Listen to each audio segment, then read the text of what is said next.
Hey everyone, Yumu here. I remember around 2 years ago, the brand Softears released an single dynamic driver in-ear monitors. It's called Turii. It's like a mystery IEM to me because it's very limited.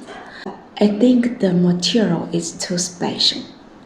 But just today, the brand released an upgrade based on the original Turii. It's called Turii Ti.